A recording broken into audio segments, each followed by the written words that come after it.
maintenant, le salut est plus près de nous que lorsque nous avions cru. Celui qui parle, c'est l'apôtre Paul. Regardez, en ce temps-là, nous n'étions pas là. C'était pratiquement dans le 1er et 2e siècle que Paul disait que le jour du salut est à la porte. Regardez-nous ici. En 2024. Combien de siècles à peu près? Combien de siècles? 20 quelques de siècles. Par rapport à l'apôtre Paul. Regardez. Qui peut vous dire que le salut est plus pour c'est Paul ou c'est nous?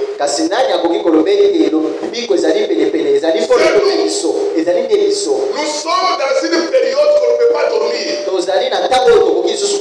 Parce que les sages de l'église sont terminés.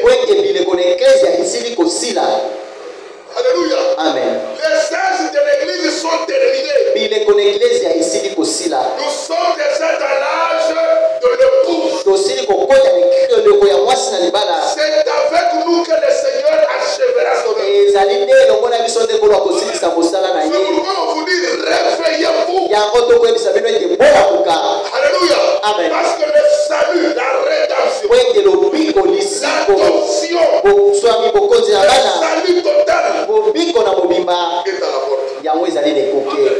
C'est pourquoi déplions-nous de toutes les œuvres de la nuit. Maintenant le verset nous dit, la nuit est avancée. Le jour approche. Qui croit que nous sommes pendant la nuit? Oui, c'est dans cette période qu'il y a les vierges folles et les vierges sages. Mais nous ne sommes pas à minuit.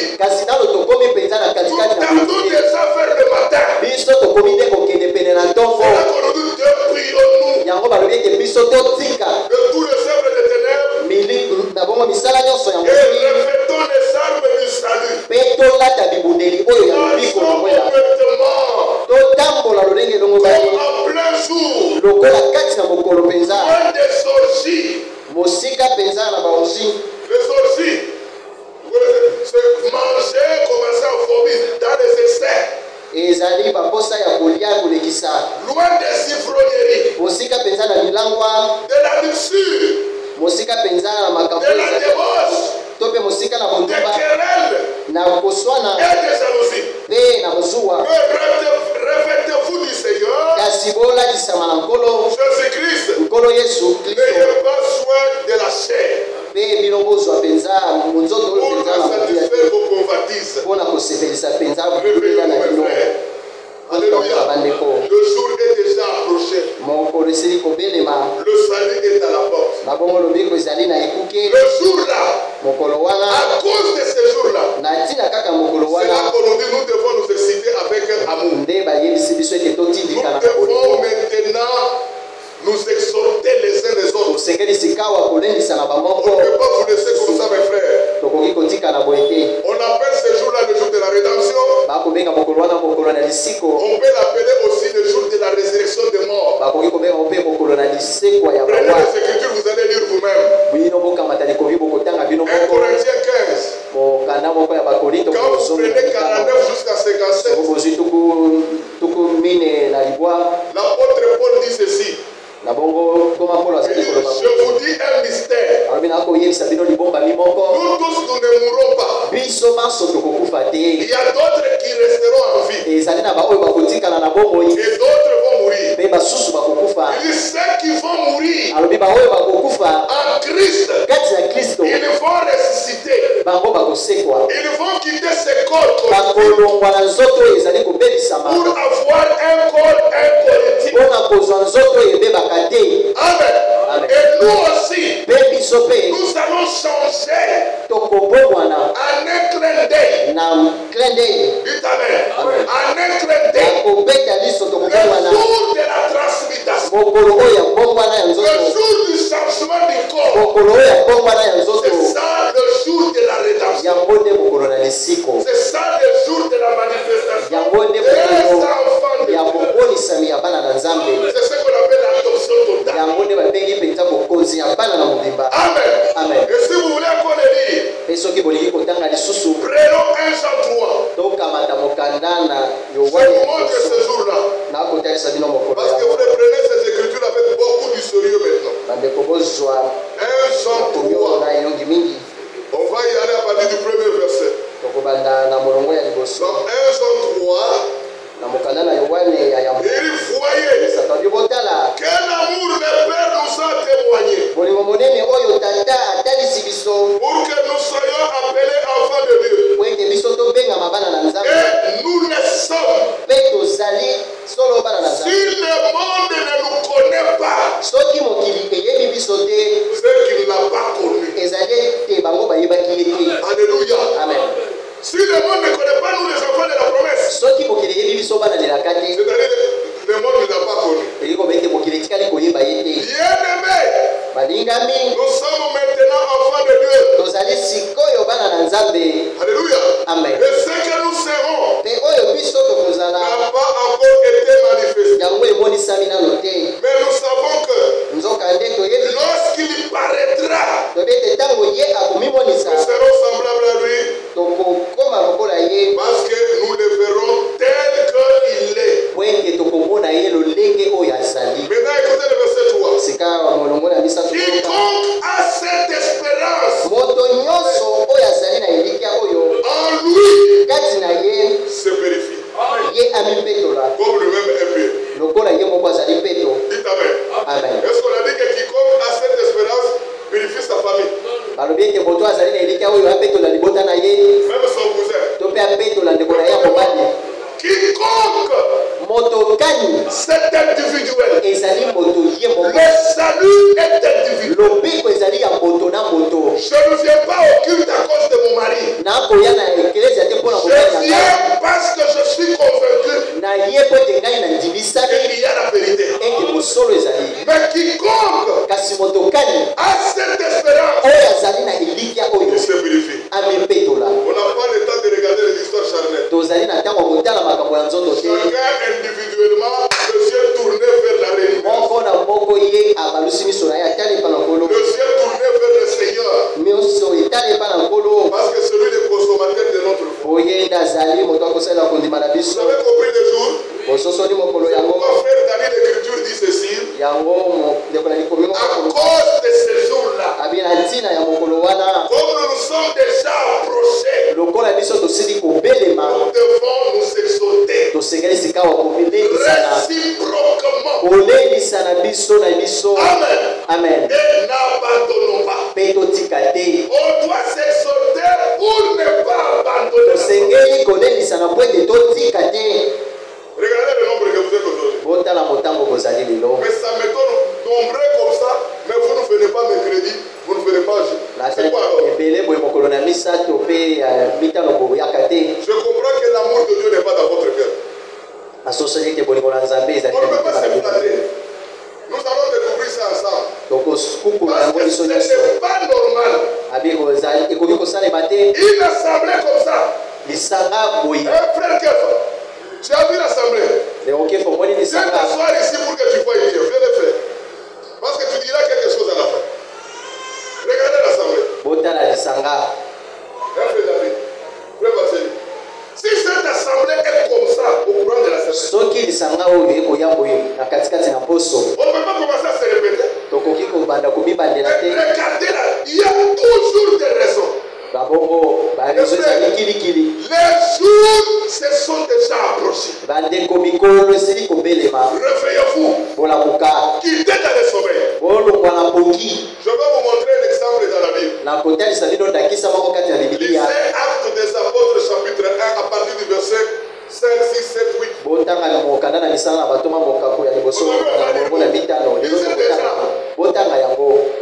je vous récite ça, mais vous lisez. C'est Jésus qui a mené les apôtres sur la montagne. C'est le jour-là qui devrait monter. Un frère mpe tolingi kokukula biso banso elongo. Tu peux découvrir? Tokoki kokukula yango. Prépare ton téléphone là. Voilà. Parce qu'on va lire quelque chose dans son téléphone. Regardez. Vous y êtes? Je commence au verset 5. Or, il y avait un séjour à Jérusalem des Juifs. Qu'est-ce que c'est là-bas? Acte 1. Ok. Acte 1. Voilà. Alors, verset 6. Les apôtres réunis lui demandaient.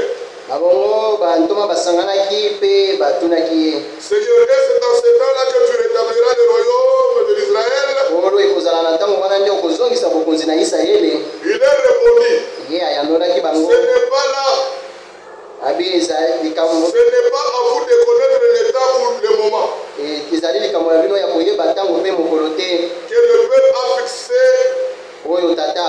de sa propre autorité. Mais vous recevrez une puissance. Le Saint-Esprit survenant sur vous. Et vous serez mes témoins à Jérusalem,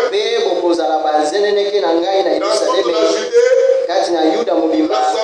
la Samarie, jusqu'aux extrémités de la terre. Après avoir dit cela, il fut élevé pendant qu'il le regardait. Il nuait le dérobé à leurs yeux. Et comme ils avaient le regard fixé vers le ciel, pendant qu'ils s'en allaient, voici des hommes vêtus en blanc leur apparirent. Et dit, oh Galiléens, pourquoi vous attirez-vous? Pourquoi vous arrêtez-vous à regarder au ciel? C'est Jésus qui a été enlevé au ciel du milieu de vous. Reviendra de la même manière que vous l'avez vu s'en aller. Alors ils retournèrent à Jérusalem, de la montagne appelée des Oliviers, et auprès de Jérusalem, à la distance d'un chemin de sabbat. Quand ils furent arrivés, ils montèrent dans la chambre haute. Amen. Amen. Où ils se réunirent ordinairement. Que le Seigneur bénisse sa parole. Amen. Qui a compris quelque chose là-bas? Jésus-Christ a parlé aux apôtres que comme Jean-Baptiste vous a baptisé dans l'eau, vous serez baptisés bientôt dans le Saint-Esprit. Il a dit, attendez. Quand vous serez baptisés, la puissance viendra sur vous. C'est là que vous serez mes témoins. Quand il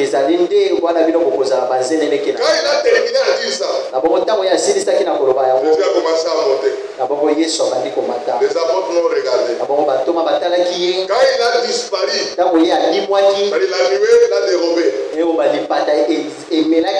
Les anges sont venus. Les anges leur ont parlé. Pourquoi vous continuez à regarder? Lui, il est parti. Il a fini son travail. Mais vous, de la même manière qu'il est parti, c'est de la même manière qu'il revient. Comme Jésus avait déjà parlé aux apôtres,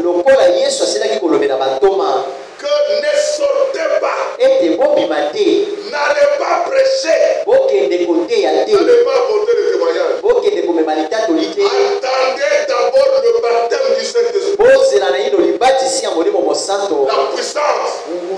C'est ainsi que vous serez mes témoins. Qu'est-ce que les apôtres ont fait? C'était l'assemblée de Jésus-Christ. Qu'est-ce qu'ils avaient fait? Ils ont quitté sous la montagne des Oliviers. Ils ont commencé à marcher. La distance du sabbat. 7 jours. Ils ont marché. Ils sont retournés jusqu'à Jérusalem. Arrivés à Jérusalem, ils sont allés dans la chambre haute. Là, dans la chambre haute, il y avait Marie de Magdala, à laquelle les démons étaient sortis. Vous me suivez très bien. Il y avait Marie, la sœur de Lazare, qui avait embaumé Jésus, qui avait mis de l'huile sur sa tête et lavé ses pieds avec les larmes. Il y avait Marthe, c'était Marie, la sœur à Marie, et la sœur à Lazare. Lazare n'était pas un apôtre, mais il était l'ami de Jésus. Est-ce que vous savez pourquoi il était devenu ami de Jésus?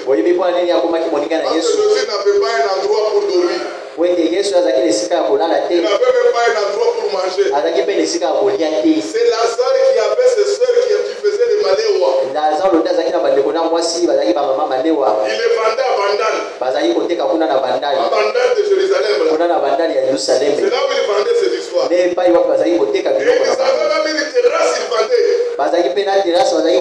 Il y avait le vin là-bas. Parce que beaucoup pensaient que Jésus n'allait pas dans les terrasses. Il était parti dans la terrasse de Marie et de Marthe. C'est là où les pharisiens l'ont vu. Ils ont dit, ah, c'est un mangeur, un buveur, ami de public. Et Jésus a même répondu. Il a dit, c'est ça les habitudes des hommes. Jean-Baptiste est venu. Lui ne mangeait pas. Lui ne buvait pas. Vous l'avez dit qu'il avait un démon. Mais moi je suis venu. Je mange. Je bois. Je marie et je marre. Vous commencez à me dire qu'un mangeur, un buveur, un homme de mauvaise vie. C'est ça les habitudes. Les hommes ont des critiques. Je suis allé là-bas. Il y a un frère qui me dit, comment tu as su qu'il avait une terrasse? Ces femmes-là étaient des prostituées. Les sœurs de Lazare. Ils avaient crié à la parole. Ils étaient connus dans les quartiers. Vous-même réfléchissez. La prostituée pour attirer les hommes, elle va faire quoi? Elle va ouvrir une terrasse. Elle-même les balais. Elle va attraper les hommes. Mais c'est pour là quand Jésus est venu. Au lieu qu'elle attrape Jésus, Jésus les a attrapés. Par la parole. Et ils sont devenus de véritables croyants. Mais ce jour-là, quand Jésus est monté, comme ils attendaient l'accomplissement de la promesse, Marie n'était pas partie travailler dans son restaurant. Tous dans la chambre haute. À Jérusalem. Même Pierre, qui avait l'habitude d'aller pêcher le poisson, il était à Jérusalem. Dans la chambre haute. Aucun apôtre n'allait pas travailler. Parce qu'il savait qu'il n'avait pas du temps. Ils étaient obligés de rester là-bas. La promesse du Père. William Marion Branham et Ward Frank, ils disent que la parole promise de cet homme, il y a beaucoup de promesses. Mais une seule est la promesse du Père. Nous attendons le baptême. Dites-moi que nous attendons le baptême. Mais nous avons le Saint-Esprit. Par la nouvelle naissance. Mais nous attendons le remplissage. Mais où est-ce qu'on doit l'attendre? À Jérusalem. Et dans la chambre. Dites Amen. Amen. Est-ce que les apôtres ont trouvé Pierre était chez voici l'homme? Quand même il allait chez voici l'homme, il était toujours à l'assemblée. Ce n'est pas ça hier. Hein? Ce n'est pas ça. On doit attendre la promesse. La promesse du Père ne nous trouvera pas dans le bureau. La promesse du Père ne nous trouvera jamais sous la moto. La promesse du Père, sœur Ali et sœur Mwamboui, ne nous trouvera jamais au marché de Bitabé.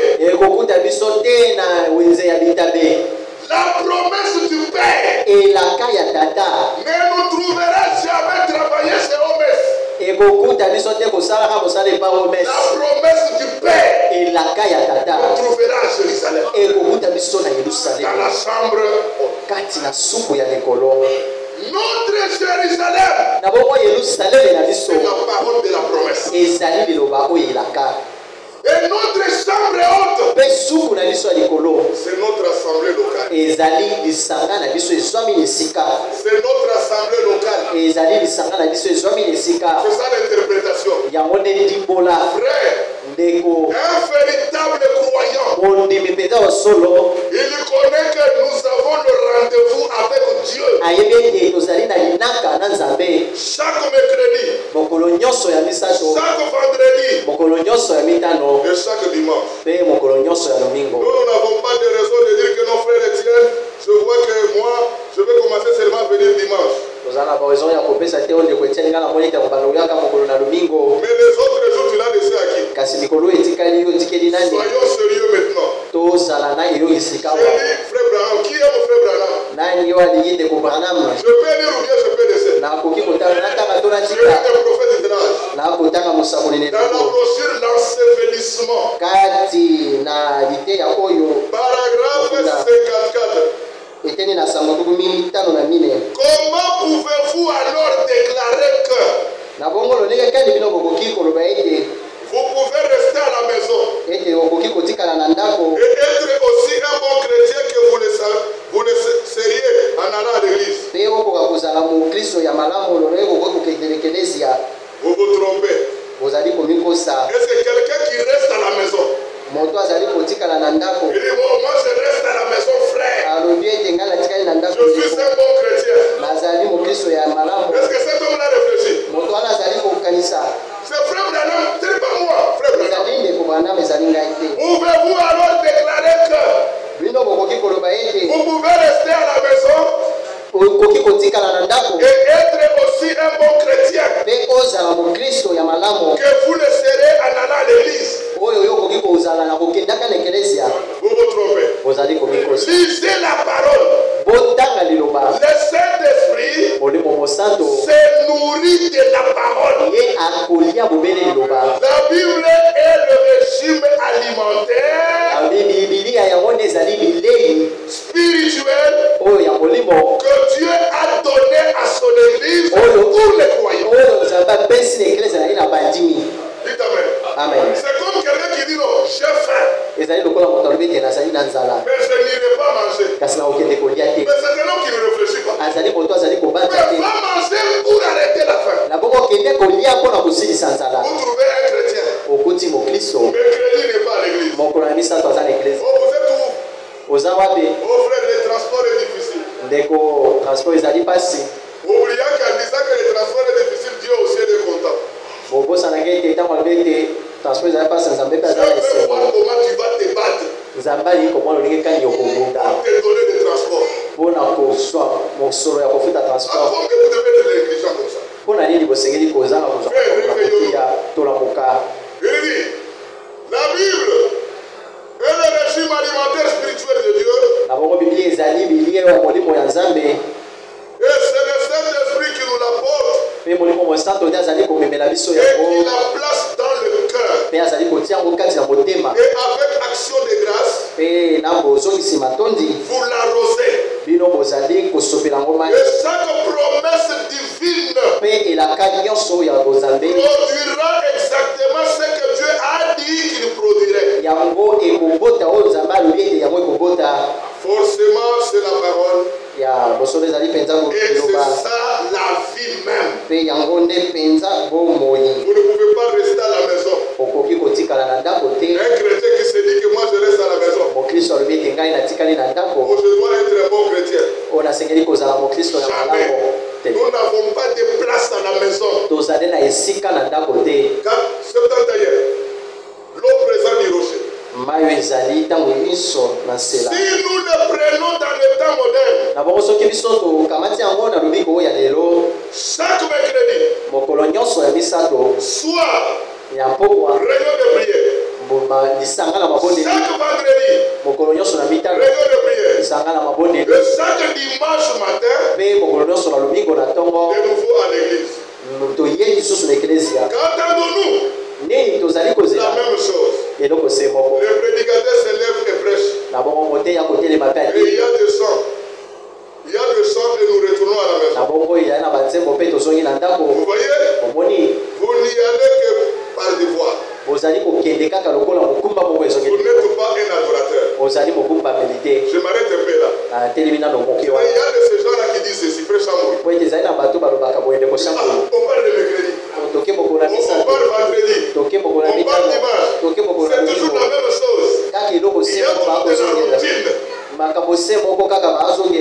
Combien je retourne à la maison? Quand on sera là, c'est toujours frère Etienne qui va prêcher. Frère David va présider. Gédéon va chanter. Il y a toujours de la routine. Frère Branham me dit quand vous avez ce sentiment-là, c'est la preuve qui montre que vous n'êtes pas un adorateur. Un adorateur, il va pour adorer, pour s'exprimer devant Dieu, pour louer Dieu, pour sa bonté. Il s'approche à chaque parole. Et un adorateur, c'est celui qui a de l'amour de Dieu. Je continue. C'est comme une affaire d'amour. Alléluia. Amen. Ici, c'est l'affaire d'amour. Si vous sortez avec une jeune fille, simplement parce que vous savez que c'est un devoir. Et si vous sortez avec un garçon, quand vous étiez jeune, maman veut que je sorte avec ce gars-là, mais je ne peux pas le supporter. Mais ne recevez rien lorsqu'il vient vous voir. C'est la même chose par rapport à la fille vis-à-vis du garçon, ou par rapport au garçon vis-à-vis à la fille. Vous allez avec elle, mais elle vous ennuie. Maman veut que vous allez avec, parce que c'est le gars ou bien c'est le genre de la fille que maman aime. Vous voyez, cela va vous ennuyer. Parce qu'il n'y a pas l'amour. Sortir avec quelqu'un, vous devez avoir de l'amour. C'est ça l'affaire de Dieu. C'est question d'amour. S'il n'y a pas d'amour, vous allez voir que le réunion va vous ennuyer. Vous allez commencer à venir ici. Vous allez commencer à dormir même. Même à somnoler même. Parce qu'il n'y a pas d'amour. Un adorateur, c'est celui qui a de l'amour.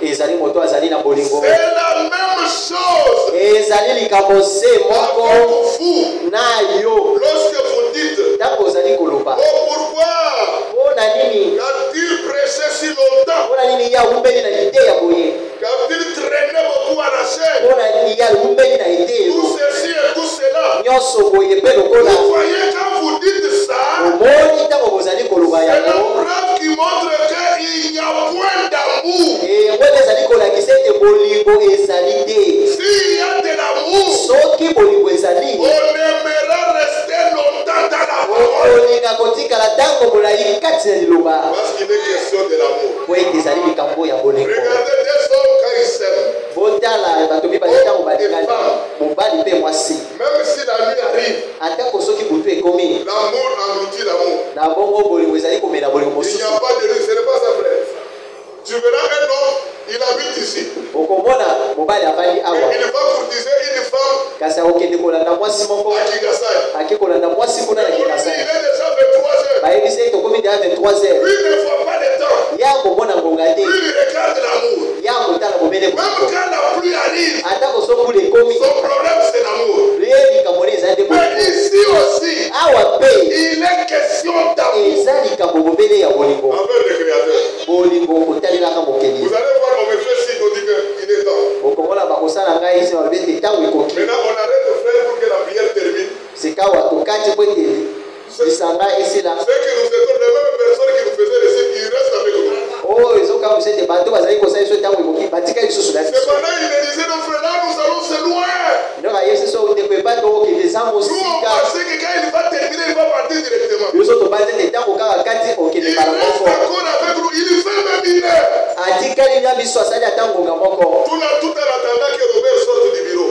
nakozalaki ete robert abima na biro Non, non, il faut partir parce que vous êtes pressé. te esengeli kokende po ete yo S'il ozali y na a lopango. question d'amour, ce n'est pas ça, frère Simon. awa eza likambo ya Parce que bolingo. c'est le frère qui nous disait que nos frères, on a déployé les militaires le jour de la Sainte Sœur. Il faut terminer à ta frère Robert. On a déployé les militaires depuis 9 heures quand moi je venais. batiaki basoda uta 9h nazalaki koya. Et nous sommes restés, on a passé nuit. e totikalaki tolekisi botu. Et quand nous sommes allés le matin, e ntango tokendaki na ntongo on a trouvé qu'on commence maintenant à retirer les militaires le matin. tokoti sika babandi kozongisa basoda na On n'a ntongo. même pas fait un problème. basalaki yango Il n'y a pas eu un dégât. likambo C'est ezalaki le te, problème d'amour. eza likambo ya bolingo. Les gens aiment beaucoup leurs affaires bato balingi mingi misala na bango plus que la parole de Dieu. koleka liloba na nzambe. Frère, n'abandonnons pas notre assemblée. bandeko totika lisanga na biso Je ne te. saurais pas lire le tout aujourd'hui, nakokoka kotanga nyonso te lelo, mais je vais terminer quand même avec une citation ici. kasi nakosilisa na mwa eteni na Je lis sango l'autre awa. jour présent du rocher. natangi mayo ezali ntango nyonso na nzela, Oh, c'est tellement très profond. ezali mpenza na bozindo. Si vous êtes vraiment amoureux, soki mpenza yo ozali na lolango, vous ne pouvez pas attendre que le dimanche matin arrive. okozela te ete lomingo na ntongo ekoma. Vous devez simplement aller là-bas osengeli kaka okende kuna pour être avec eux, po ete ozala na bango, avec des frères. ozala na bandeko Et mibali, nous avons laissé le peuple de Dieu. mpe kozala na basantu libota na nzambe. Il ne vous ennuie pas. bango bazali kotungisa yo te, Cela ne donne pas des ennuis. yango ezali kopesa motungisi te, Parce que po ete ils sont des frères et des sœurs. po ete bazali bandeko mibali mpe bandeko ya basi. Nous devons être ensemble. tosengeli kozala elongo, Ils sont des frères et des sœurs. bazali bandeko mibali mpe bandeko Comme basi. vous avez l'habitude de le dire, lokola azalaki na komesana koloba yango, vous venez aussi à paix que de la balesse du sorgho. Bon. Vous devenez aussi ozali kokoma mpe épais okomi moke que de la balesse du sorgho. lokola malesa songo, lokola balobi yango Un matin froid, motongo moko ya comme un malili, matin froid, lokola ntongo moko ya malili elle ne coule pas, ezali ko elle reste compactée. ye atikali mobele Vous bongo, savez, elle adhère bien. oyebi ezali kosala C'est malamu, une expression rude. ezali elobeli moko ya lolenge na yango, C'est afin d'essayer de vous faire savoir que ezali ya komeka kotalisa bino ete j'attends. Vous voyez, nazali kozela bomoni, plus il fait froid, ezali mpe ya malili plus il colle. mingi C'est mpenza. ainsi que ça devrait être avec nous. yango nde lolenge esengelaki ezala na biso. Lorsque les amis terrestres vous abandonnent, ntango baninga ya mokili batiki bino, lorsque vous abandonnez les choses terrestres, ntango bino botiki makambo ya mokili, alors attachez-vous à lui na bongo bokangama sikoyo na ye, plus fortement bokangama mingi koleka, et avoir de l'amour avec lui. mpe kozala na bolingo na ye. Un véritable croyant, le jour de culte, ne peut pas rester à la maison. mondimi ya solo mokolo ya À moins qu'il soit sermonné au travail. S'il n'a rien à faire, il doit se concentrer, même venir à pied. Écoutez la parole. Dieu regarde les sacrifices qu'il donne. Et le Seigneur le bénira plus. Nous abandonnons notre assemblée. C'est par manque d'amour. Nous n'avons pas l'amour avec le Seigneur. Dites Amen. Encore Amen. C'est comme un comportement que je vis encore. Vous savez, quand le frère fait la communion fraternelle, ce n'est pas la communion pour un groupe. En réalité, c'est nous tous qui doivent rester manger ensemble. Même si ce n'est pas si chacun prend seulement un morceau. Il y a la communion parce qu'on va se parler les uns les autres. Cette communion-là, si vous voyez quelqu'un qui ne communie pas dans la parole avec vous, qu'il vient vous pouvoir, dites-lui de partir. Parce que cette communion est pour les frères. Pourquoi on appelle la communion fraternelle?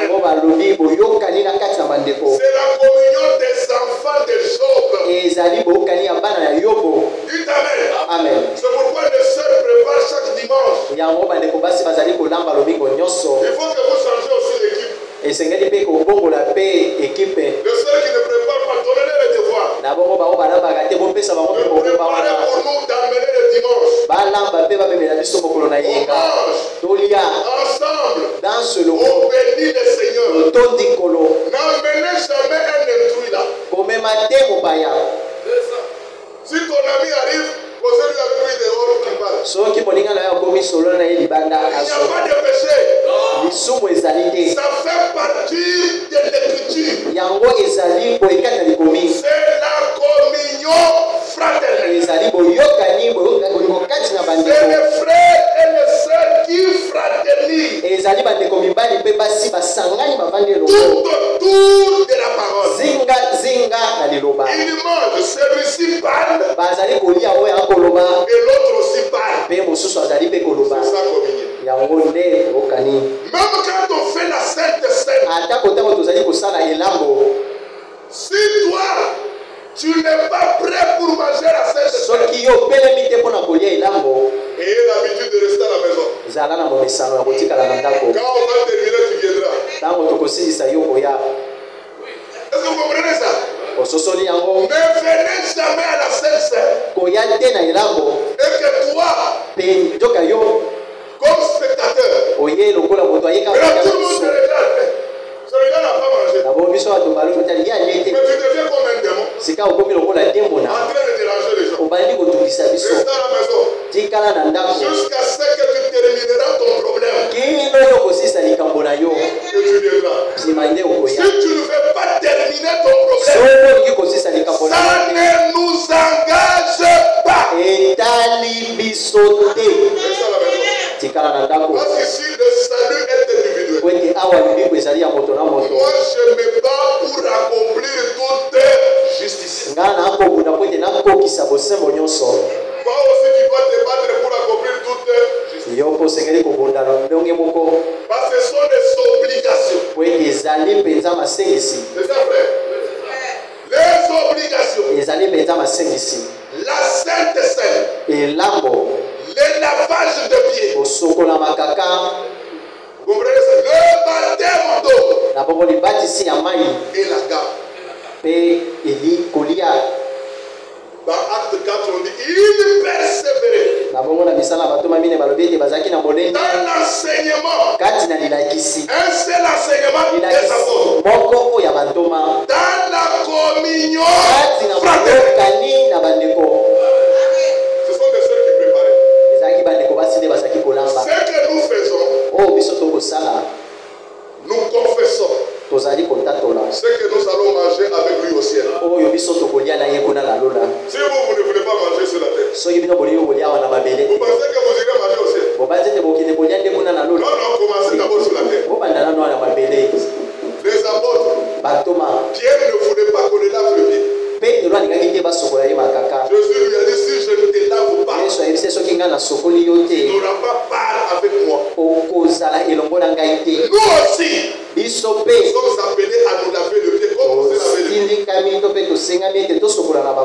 Alléluia. Amen. Toi, tu n'as pas lavé le pied. Est-ce que vous pensez que vous aurez part avec le Seigneur? Vous n'aurez pas part avec le Seigneur. C'est pourquoi, frère, il ne faut jamais éterniser un problème. Un problème éternel. Non. Même si tu as tué quelqu'un, il ne faut pas avoir honte. C'est un péché pardonnable. Est-ce qu'on a dit dans la Bible, quand vous tuez quelqu'un, c'est un péché pardonnable? C'est un péché pardonnable. Allez seulement dans la famille de ces gens-là. Pardonnez-moi vraiment. C'est arrivé. Même si on te coupe l'oreille, mais l'essentiel, tu as demandé. Même si tu as pris la femme d'autrui, c'est un péché pardonnable. Allez voir. Dites amen. Encore amen. Amen. Encore amen. Amen. C'est comme ça. Même si tu as pris une prostituée, si vous êtes célibataire, va voir la prostituée, dites-lui que ça ne viendrait pas. Pardonnez-moi. J'ai oublié l'affaire. Si vous êtes marié, appelle ta femme, dis-lui la vérité. Que je suis la prostituée. Pardonnez-moi, je ne peux plus répéter, priez pour moi. C'est comme ça l'affaire doit se régler. On puisse être pépélé. Et qu'on participe à la communion de frères. Et à la Sainte Seine. Et au lavage de pieds. Amen. Tout ça, ça fait partie de l'écriture. Un homme né de nouveau. Et une femme née de nouveau ne peut jamais abandonner son assemblée. L'assemblée, d'abord la présence physique. On doit être à l'assemblée. Écoutez la parole parce que c'est un rendez-vous que nous avons pris avec le Seigneur. Alléluia. Jésus est là chaque jour. C'était une citation, je refusais de lire ça. Il dit, il est là. Chaque jour que vous avez arrêté, lui il vient et toi tu ne viens pas. Amen. Après on dit des jeunes chantent des yambis. D'autres même vont au stade. D'autres même au meeting politique. Pendant le temps que c'est l'heure de l'assemblée. Si tu vois que là où tu habites c'est loin, Abraham m'a donné un conseil. Ne restez pas vendre tes histoires. Ne restez pas à la maison. Cherche une assemblée qui est proche de la vérité, qui est à côté de toi. Va adorer. Le Seigneur permettra qu'il y aura quelque chose pour toi. Parce que l'âme doit manger. L'âme mange mercredi. L'âme mange vendredi. Et l'âme mange dimanche. C'est ça notre programme. Nous devons être dans la chambre haute, dans notre assemblée locale, tout en gardant la promesse. C'est ainsi, exhortons-nous de ce programme. Le frère nous a donné un souhait, frère David. Vous vous rappelez de ce souhait? Je souhaite que vous prospérez à vous. Un homme qui prospère à tous égards, c'est celui qui est prompt à écouter la parole pendant tous les jours du programme. Frère Noé a dit que c'est l'humilité. C'était son souhait. Il avait dit quoi? Nous devons nous humilier à la main de Dieu.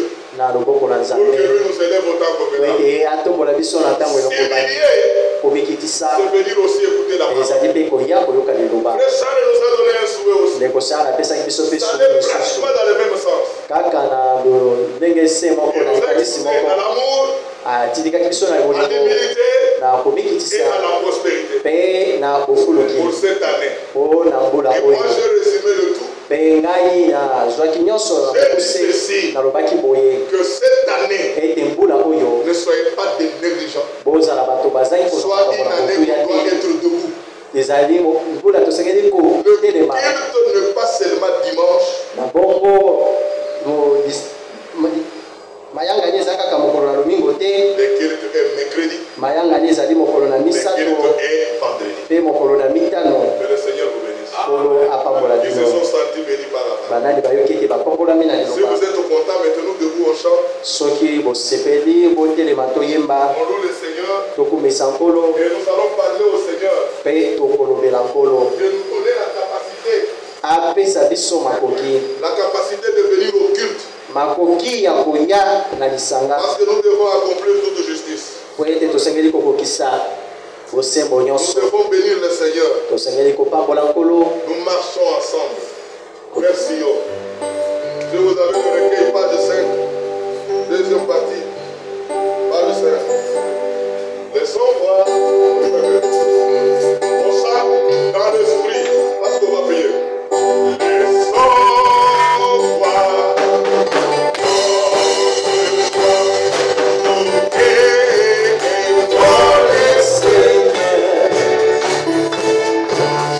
Oh,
renouvelle l'amour et la joie en nous.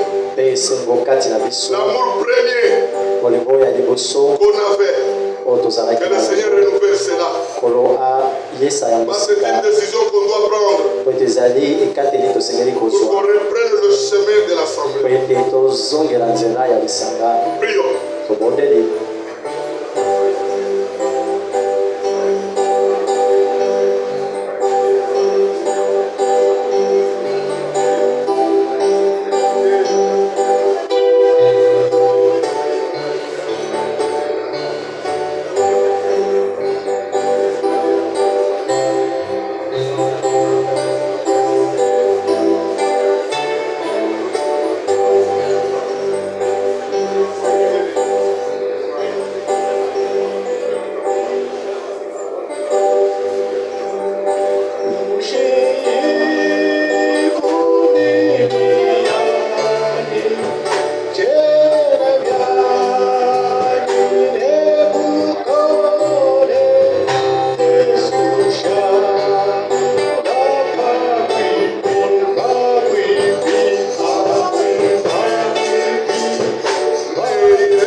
Parce que la Bible dit nous devons nous exciter à l'amour.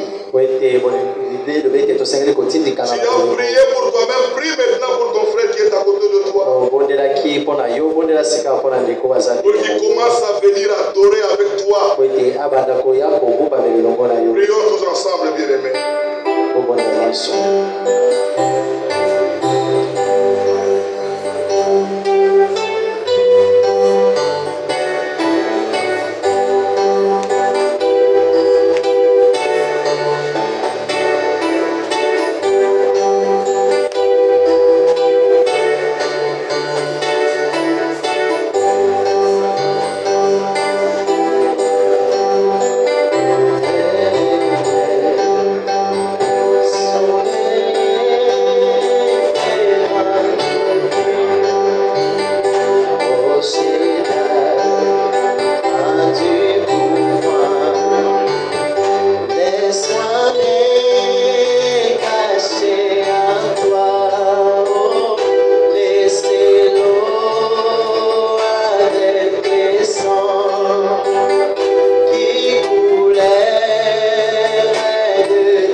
Nous te sommes infiniment reconnaissants du temps que nous avions passé ensemble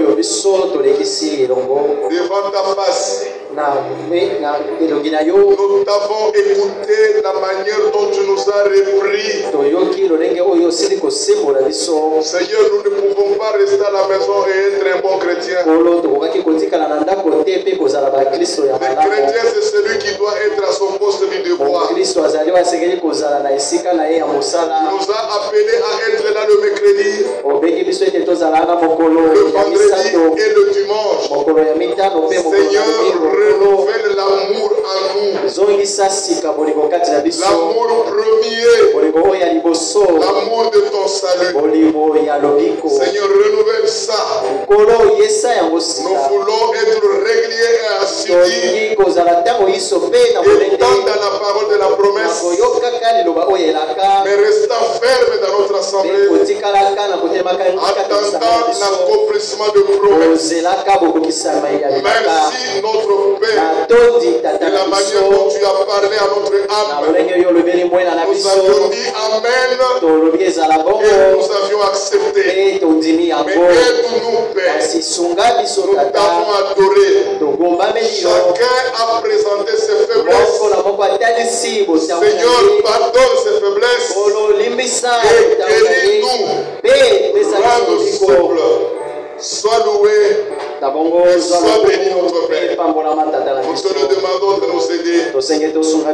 Bénis chaque frère. Bénis chaque soeur. Bénis même la communion qu'on aura à la fin de ce culte. Seigneur, nous voulons que nous tous qu'on reste pour manger ensemble. Mais aide-nous, Seigneur, pendant que nous allons partager le repas. Et sanctifie-les au nom de Jésus-Christ. Bénis notre retour à la maison. Nous croyons que le mercredi, nous allons nous retrouver. Pour prier ensemble. Parce que la brebis est appelée à vivre avec les autres.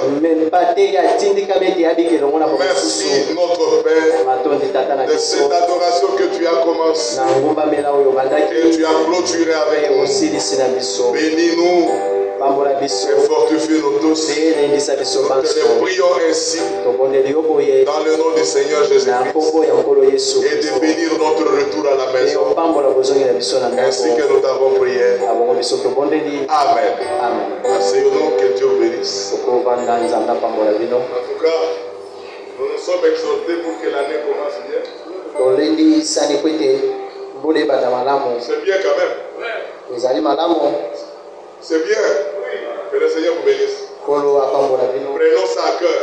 C'est notre assemblée. Pour soutenir l'assemblée. Par la présence d'abord. Par vos offrandes. Par vos dîmes. Et par la prière. Je crois que je vais un peu me reposer aussi. J'ai parlé beaucoup. Je donne ainsi le bateau après que il sera continué toute la semaine, qu'il prie, qu'il congédie. Après, il commence aussi la semaine. Shalom. Nous venons d'entendre une très bonne prédication. Et je vous exhorte vraiment à être assidus au temple. Parce que quand je comprends que le Seigneur a demandé à son serviteur fidèle et prudent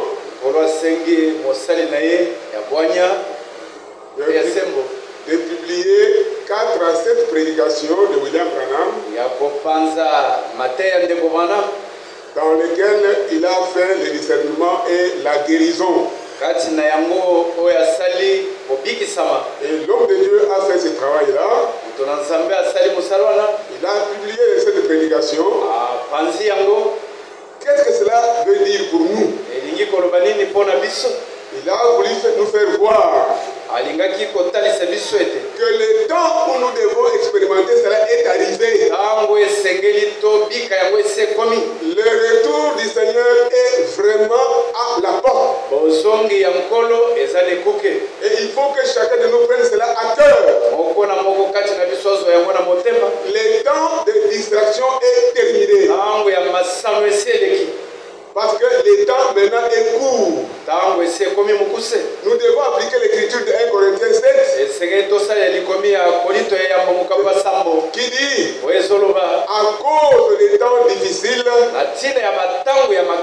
que ceux qui ont des femmes fassent comme n'en ayant pas. Que ceux qui usent du monde fassent comme n'en usant pas. Et que ceux qui achètent fassent comme ne possédant pas. Bref, nous devons oublier le monde. Nous consacrer entièrement au Seigneur. Amen. Nous allons d'abord prier pour le peuple d'Israël. Parce que l'Écriture dit béni soit celui qui bénit Israël. Et qu'il soit maudit celui qui maudit Israël. Inclinons nos têtes pour prier pour le peuple d'Israël. Notre Père Céleste, tu connais comment ton peuple est tourmenté ces derniers temps. Il est en pleine guerre, Père Céleste. Et nous savons que la victoire lui appartient. C'est pourquoi nous élevons nos voix vers toi, afin que tu le soutiennes, pour qu'il puisse savoir, au lieu d'amour, la victoire sur son peuple, sur ses ennemis. Quand nous avons l'assurance que Israël est pour nous l'horloge du Seigneur. Quand nous regardons ce qui se passe là-bas, nous croyons que notre délivrance est pratiquement à la porte. C'est pourquoi nous te demandons de lui apporter la victoire et de nous aider aussi à nous considérer et reconsidérer nos voies pour que, ô Père Céleste, ta grâce, ta miséricorde soit sur nous et que nous puissions nous en tenir à ta volonté, pour faire toujours ta volonté. Accorde cela, ô Dieu, car nous te le demandons au nom de Jésus Sauveur et Seigneur. Amen. Nous allons aussi prier pour les serviteurs fidèles et prudents afin qu'ils puissent amener au bon bord la grande responsabilité que le Seigneur lui a donnée. De nous servir jusqu'à ce que lui vienne nous prendre. Que l'Écriture dit que son maître trouvera faisant ainsi. Prions pour lui. Notre Père Céleste, toi loué, sois glorifié à jamais. Demandons de soutenir ton serviteur afin de l'aider à supporter la responsabilité qu'il lui a donnée, de pouvoir donner la nourriture à ton peuple. À cause de cette grâce, Seigneur, donne la force, l'intelligence et le courage et les aides nécessaires afin que, oh Dieu, il puisse amener cette responsabilité jusqu'à ce que tu viennes. Car nous savons que quand tu viendras, tu nous prendras, lui et nous irons avec lui dans les airs pour l'enlèvement. Nous croyons cela de tout notre cœur et nous savons que tu le feras. Sois loué, sois glorifié, ô Dieu, car nous te le demandons dans le nom merveilleux de Jésus notre Sauveur et Seigneur. Amen. Je vais demander à Pacheli de venir faire la prière pour congédier l'assemblée.